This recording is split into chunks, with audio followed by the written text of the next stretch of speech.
Let them fight. A problem for a good defensive team.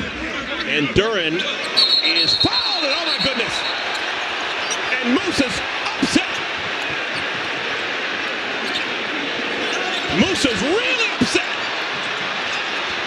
Oh my goodness, now Miles and Duran and Beef Stew. This is out of control. Oh wow. The Pistons and the Hornets got into a pretty big fight. It first started out with Jalen Duren going up on Diabate. Diabate kind of fouling him in a way of saying, hey, you are not getting this bucket. They both get in each other's face. Duren just takes his palm and just pretty much grabbed Diabate's face. Which, if you think about that for a second, and I'm not someone who wants to be like, as a man, you have to do this. But as a man, if another man walks up to you and palms your face, you got to fight him. Duren is a big dude. Diabate is 6'9", and he's a big man.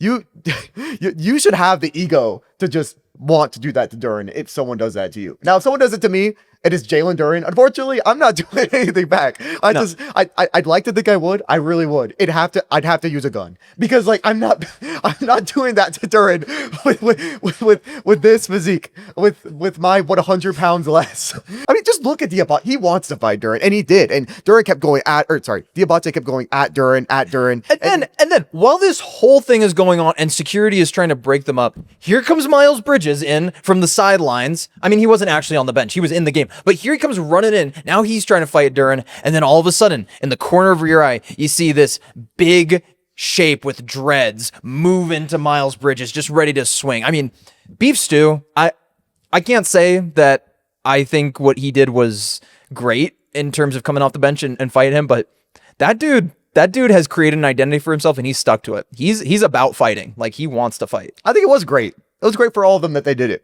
And I do think that the NBA needs to be a little bit more relaxed on fighting, because outside of Malice of the Palace. Yeah, I forgot for a second. Malice of the Palace. Outside of that, nothing truly bad has like really come from the fighting. The only exception I'd say a little bit is what Jokic did to Marcus or Markieff Morris. I forget which one it was. Do you remember when he and he shoved him in the back and it actually like gave him like back problems? Yeah, so that was pretty bad. Malice of the Palace. But besides that, like nothing too bad. Even when there's punches thrown, nothing too bad comes from all the fighting. And there's other leagues like hockey that allow it to happen. There's other leagues like football where nothing happens from it. And then the NBA will suspend all these players for doing it. And I understand we're supposed to be professional and all that, but this is supposed to be a physical sport. Yeah. Now, unfortunately, that reflection, like no one sees it as a physical sport nowadays, especially because of all the lack of fighting. But also people in the NBA right now, no one actually wants to fight. That's the thing. One, because they'll get fined and they're losing money, and no one wants to lose money. But also, they just no one's really like a fighter, because you think of 2000s NBA, and it's a lot of guys who are just physical, trying to grab the rebound with all their might, and they are guys who will just use all their body and go into contact and want to kind of fight you. I mean, look at the body type changes from the early 2000s to the mid 2000s in the 90s to now. You have a lot of guys now that are more focused on speed and agility, and that's what the game has turned into, is a game of speed and quickness in a lot of ways. Even for bigger guys, it's using your quickness in the right ways. It's no longer this super physical post-up game that it used to be even for guards. So it makes sense that guys have become less physical in their play styles and less physical in their mentalities. And I also think part of it is the whole nonchalant thing a little bit, because you always hear players say now, oh, it's just a game. Like, just getting too physical for a game. People got too into it. Oh, calm down. It's just a game. I want NBA players to, not literally, but like to want to die for this shit. Like I feel like if you're in the NBA, you shouldn't just be nonchalant about being in the NBA. You should really deeply care about wanting to win, and you should really deeply care about being competitive. The problem with it, you say the NBA should relax on it. And I do agree with you. The problem is the history, right? In the 80s, the NBA was seen as a very thuggish sport. And we all know what that means when you're relating it to African-American athletes and how people are perceiving that. And what the NBA did is they looked at their image and they said that they weren't able to market themselves to the general audience.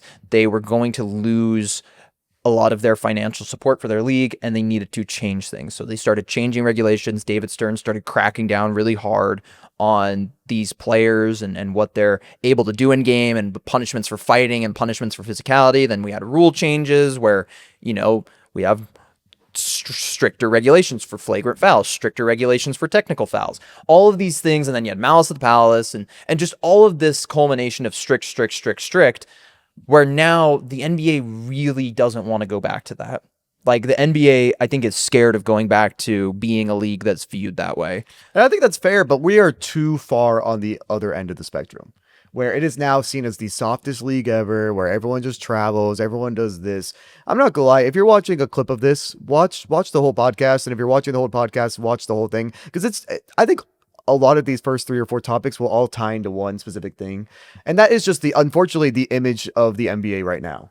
Where we're talking about a lot of the problems like right now, and I love the NBA. There's a lot of good things about it. I love watching it.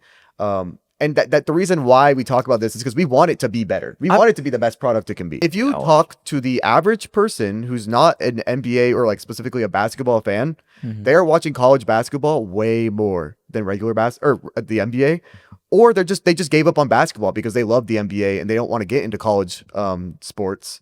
And so they just stopped watching basketball altogether. Dude, if you live in Utah right now, hockey is on the up. One, because they just got a franchise. But I feel like in general, hockey is getting a lot of traction as of recently, especially with the Olympics going on. Baseball is too. I mean, baseball. People are starting to pay attention to the World Baseball Classic, which is something that people really didn't care about that much. It was really just the playoffs and the World Series. And now people are tuning in the offseason to watch a tournament, a baseball tournament. The NFL is almost too big to fail in a lot of ways. Yeah. They just have too much money behind them. I mean, the Super Bowl is the biggest American sporting event every year. I do think the NBA needs change. One of these could be fighting. I don't want to see fights every game. I don't. I want to watch the actual sport.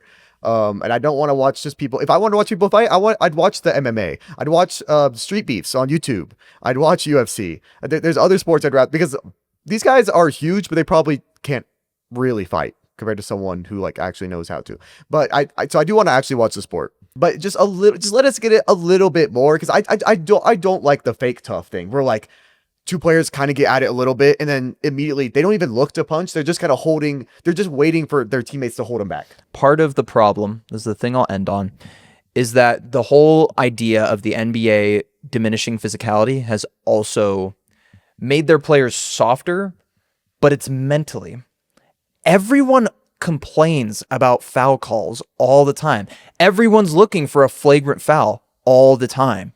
And then, I mean, you have people like Draymond Green who get away with pretty much anything. And I say that as a Warriors fan. That shove on Austin Reeves during that Lakers game was absolutely horrendous and should have received a flagrant 1, if not a flagrant 2.